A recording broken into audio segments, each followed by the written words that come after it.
Democracy Now!, democracynow.org, The War and Peace Report. I'm Amy Goodman. We're broadcasting from Stockholm, Sweden. Before we make it to Madrid on Friday, where we'll be broadcasting for the next 6 days. Next week, Ethiopian Prime Minister Abiy Ahmed will be awarded the 100th Nobel Peace Prize in Oslo for his role in brokering a historic peace deal between Ethiopia and Eritrea. While in office, he's lifted the state of emergency in Ethiopia, released thousands of political dissidents from prison, and appointed women to a record half of the cabinet positions.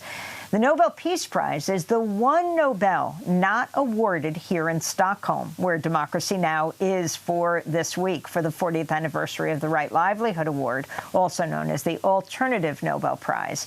This year's Right Livelihood Award winners are Swedish climate activist Greta Thunberg, who you just heard as she made landfall in Lisbon, Portugal. Also, the Sahrawi human rights activist Aminatou Haidar. You'll be hearing her later in the week. Chinese women's rights lawyer Guo Jianmei. She won't be joining the Right Livelihood ceremony. And Indigenous leader Davi Kopanawa and the Yanomami Hutukara Association, which protect the Amazon's biodiversity and indigenous people.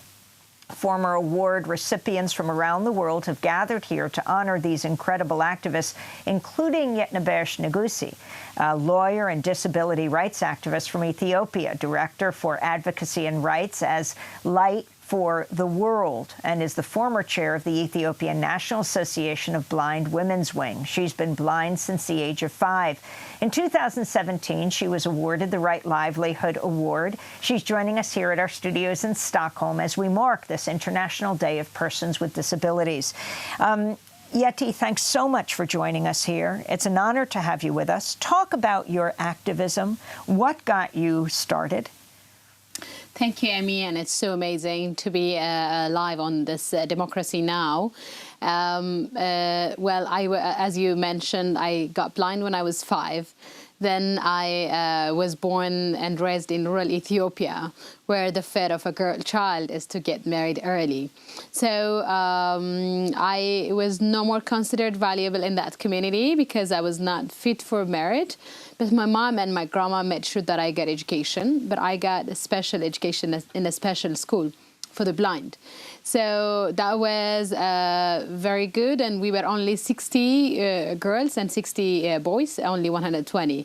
As I joined the government school after grade 6, because the special school could not afford taking us in, I realized that I was different. So we were 76 in a classroom, but I was the only blind girl and I was the only blind student. So it was different for the students. They were not happy to sit with me, so I had no friends until I got into the first semester. So I realized that I was special, and I realized that I had to work more, I had to excel more to be considered normal.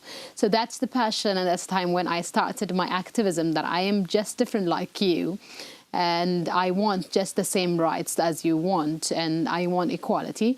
So that's where my activism starts and still going on. Unfortunately, disability-based discrimination is a global phenomena.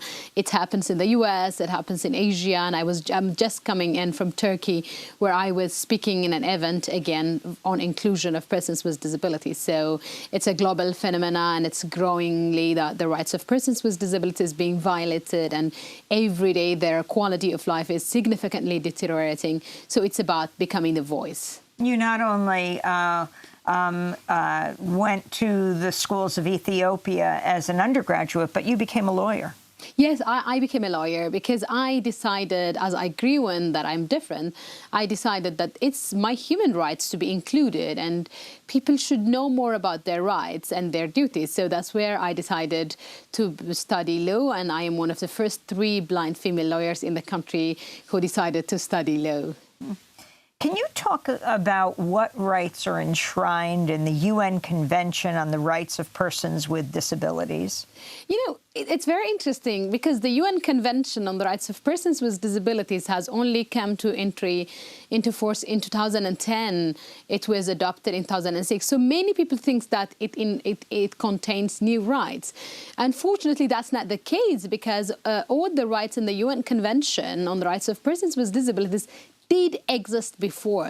The problem is nobody took action on them. So it's the same rights which were enshrined in the Child Rights Convention, in the Convention on the Elimination of Discrimination Against Women. So it's all the same rights. No new rights are in the convention.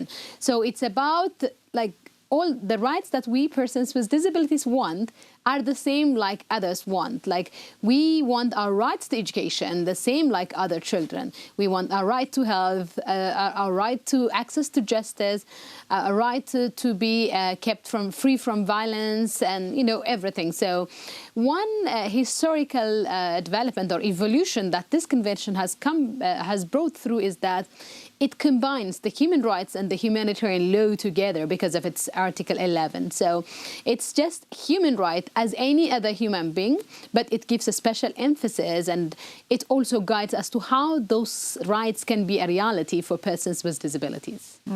Can you talk about being a woman with disabilities and what that means? Yeah, it's interesting because women are also among the minorities where they didn't get where they want to be because of social attitude. So when you have a disability and when you are a woman, then the stereotype that you fight with becomes double. So unfortunately, there are more women with disabilities internationally, according to the World Disability Report, but you don't see them quite often. Like you don't see them in leadership in the disability movement, you don't see them in the women's movement. So they look to be missing from both very crucial and vibrant civil rights movements. So it's clear that there are more women with disabilities, but they're not yet empowered. They're not visible enough. And I would hope, especially next year with the Beijing Plus 25 in 2020, I would hope that there will be a breakthrough to really recognize and make this section of the community more visible. Here we are in Stockholm. In Oslo next week, your Prime Minister, Abiy Ahmed, will be receiving the 100th Nobel Peace Prize next week. Talk about the significance of him receiving this award. And then I want to ask you about an appointment he recently made of you to chair the Reconciliation Commission. Yeah, it's very interesting that our Prime Minister is winning, and I think he's the first Ethiopian.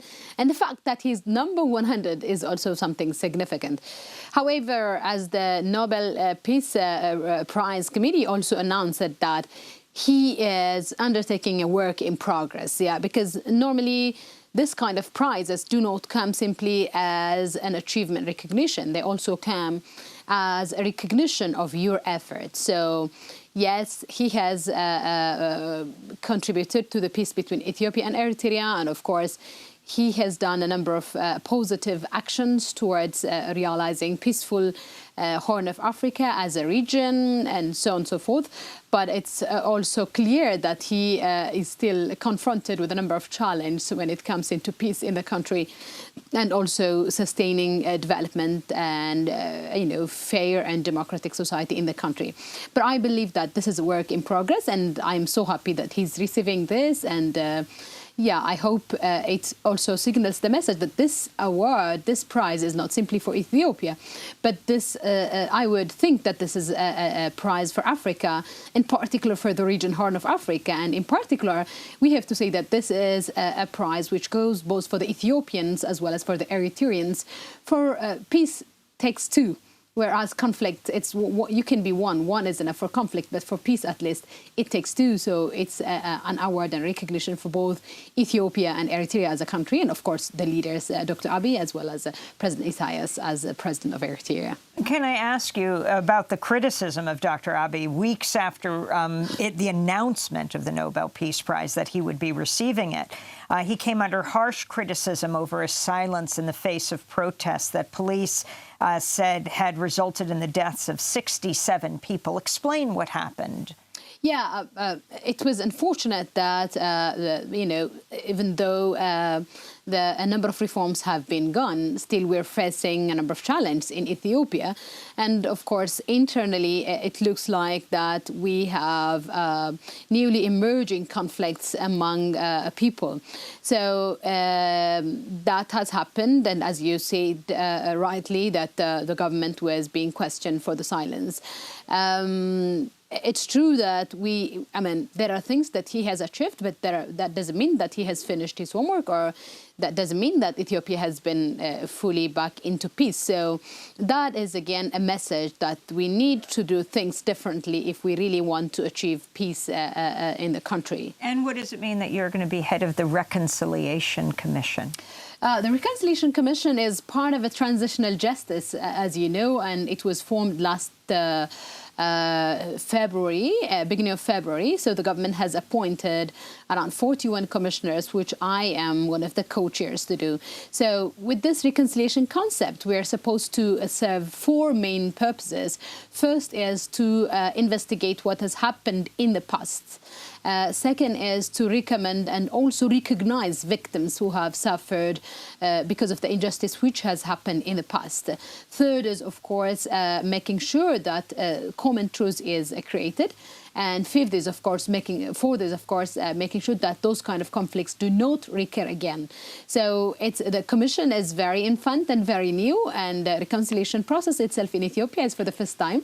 So we are undertaking a number of preparatory actions to make sure that we open up for receiving complaints from the citizens. Finally, Yetnebersh Academy, what is it?